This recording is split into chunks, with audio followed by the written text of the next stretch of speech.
اللہ کے رسول صلی اللہ علیہ وآلہ وصحبہ وسلم نے فرمایا علیکم بالصدق، تم پر سچ بولنا لازم ہے۔ اس کا معنی یہ بھی کیا جا سکتا ہے کہ اس بات کو اپنے آپ پر لازم کر لو۔ فإن الصدق یہدی الی البر، کیونکہ یہ جو سچائی ہے یہ رہنمائی کرتی ہے، یہ انسان کو لیڈ کرتی ہے الی البر، نیکی کی طرف۔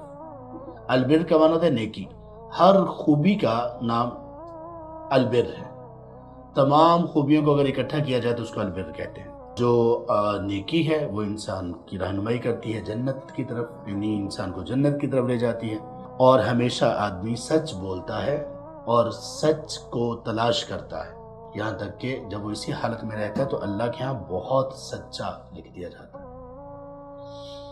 وَإِيَّكُمُ الْكَذِبَ، اور تم لوگ بچا لو اپنے آپ کو جھوٹ سے۔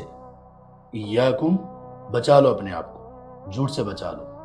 یہ کسی کو بہت ہی پرومپٹ اگر ہم نے وارن کرنا ہو نا، جیسے ہم کہتے ہیں کہ کوئی آدمی جیسے گرنے لگتا ہے کھائی میں، وہ کہتے ہیں بچ جاؤ، بچو، اچانک جو الفاظ بولے جاتے ہیں ان میں یہ ہے ایاک، بچ جاؤ، بی وارن، آپ اب بالکل خبردار ہو جاؤ۔ ایاکم الکذب، تو جھوٹ سے بچ جاؤ۔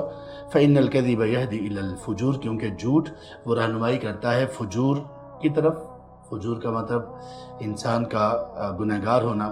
وإن الفجور یہدی الی النار، اور بلا شبہ یہ جو فجور اور برائی ہے یہ رہنمائی کرتی ہے، انسان کو لے جاتی ہے آگ تک، آگ کی طرف، جہنم کی طرف۔ وما يزال الرجل يكذب، اور ہمیشہ آدمی جھوٹ بولتا رہتا ہے۔ ويتحرى الكذب، اور جھوٹ کی تلاش میں رہتا ہے۔ حتى يكتب عند الله كذابا، یہاں تک کہ وہ اللہ کے ہاں بہت جھوٹا لکھ دیا جاتا ہے۔ متفق علیہ، اس حدیث کے صحیح ہونے پر امام بخاری اور امام مسلم رحمہم اللہ کا اتفاق ہے۔